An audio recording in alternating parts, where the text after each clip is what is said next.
我前两天种草了一个榨油机，按那个卖家说的，这种古法笨榨的花生油吃着健康，炒菜还特别香。我寻思榨完可以给全家都分点呀，所以我一气买了30斤花生米。那炒花生的时候屋里得有40度，我感觉我们都要比花生先熟了。这机器我们也没使明白，鼓出了2个小时才鼓出这么多，完了还全是渣子，就感觉古法笨榨呀，我们就占了个笨。完家里没有酒精，这酒精灯里就点的 Zippo 油，但点这玩意儿好像给我点一氧化碳中毒了。当时很多事儿我现在都没印象了。我姐提了个气管子给我弟打氧，我到现在没想明白为啥。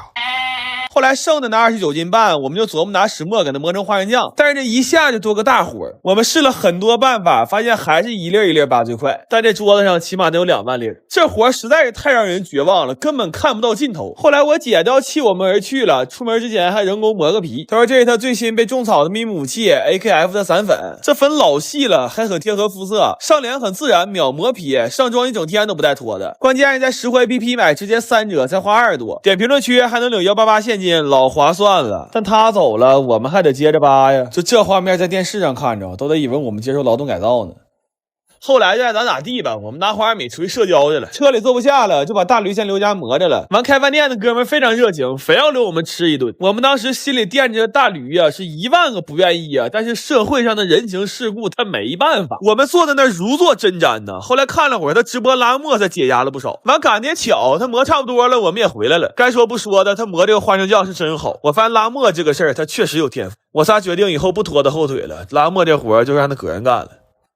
完还剩了点花生，就连之前剩的芝麻一起做酥糖了。DL 自己磨了一宿的花生酱，我们必须得重视啊！拿它做了一个超大锅的海鲜砂锅粥。这一天一宿啊，花生油未遂，花生酱还给吃没了。从520干到521啊，难以想象啊！520这么好的日子一宿不睡，居然是因为拉磨。我掐了！我最近在家琢磨，1000层蛋糕到底能不能做1000层？我找了个教程一顿神算，发现只要厨房举架够高，这事儿没啥难。但是当我干上之后，我发现我少算了一个变量，就是能力。我看那老师1分钟能烙好几张饼，但我们2分钟只能烙出3张饼。那么也就是说，不吃不喝不尿尿，光烙饼皮就得30个小时，要全做完就得50个小时不合眼。那还吃啥蛋糕啊？那不他妈直接吃席了吗？后来就决定干到明天早上新突突，看看到底能干出多少层。完干的着急，就决定不夹馅了。我们给榴莲都吃了，好家伙，第3天打嗝还反味呢。然后分了2个转台抹奶油，寻思最后再合一起，这样能快点。他俩干的吧，还像那么回事，但我俩干这个怎么看怎么跟小胖连线啊！这也就是自己家吃，这要出去卖去，别说给钱了，都能给我2个大逼斗。后来我俩实在不招人待见，就打奶油去了，打了一宿，越打越上头，早上胳膊都不一边粗了。当时直播间还有人计时呢，打一盒奶油大概3-4分钟，我弟都看懵了。他说别人打奶油用的都是大臂发力，咱家不是啊，咱家全靠2臂。完干到2天，我们同学扛不住了，他还挺养生，带了好几瓶小鲜炖的鲜炖燕窝。这个燕窝都是下单鲜炖，每周冷鲜配送的，而且没有任何添加剂，配料只有燕窝、冰糖和水，保质期只有15天，捞丝特别浓稠。我有幸尝了一口，口感和新鲜度都非常好。总熬夜看驴的姑娘可以多备点。然后他走了，我们又干了4-5个小时，干到早晨8点多，真干不动了，就感觉已经形成质量守恒了。这个蛋糕每增加1层啊，可能对应着我们的寿命就要减少1年了。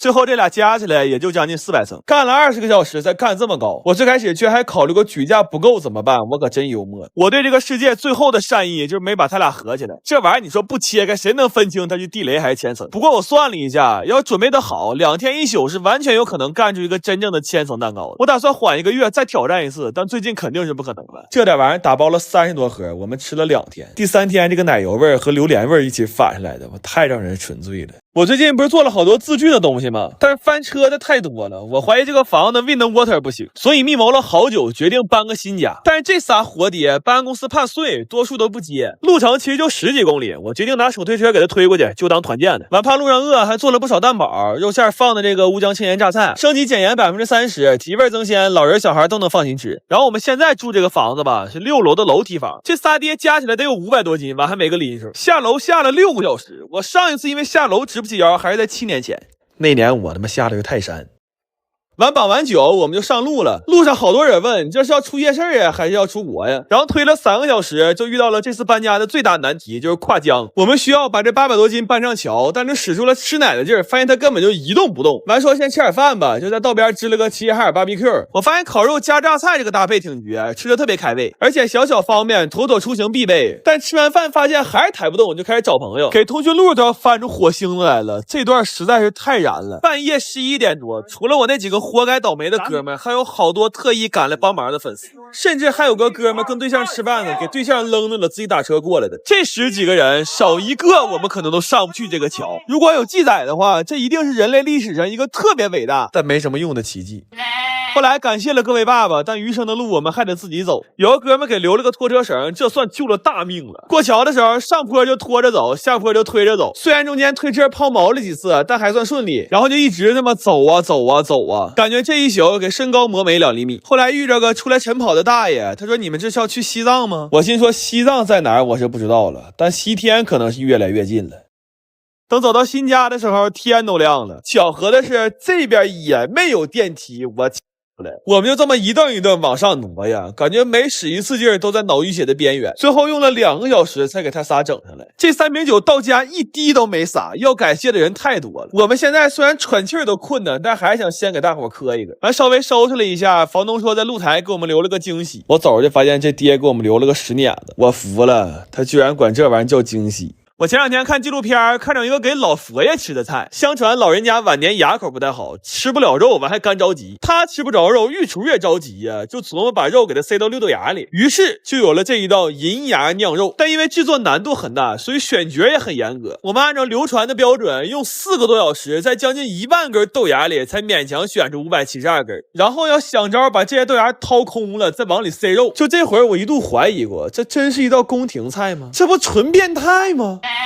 后来掏这500多根豆芽，算彻底给我们掏哭了，就跟张飞绣花似的，有劲儿根本使不出来，而且没有任何好办法，就只能用缝衣服的针一点一点顶出来。最崩溃的是，眼看就要顶穿了，结果在最后1/3的时候给顶漏了。问题这还是个大概率事件，我中间还试过针灸针，但是没等给豆芽扎穿呢，先给手指头扎穿了。这活干得太暴躁了，这也就家里是个露台，这要是个天台，明天早上吃晚饭都得少俩。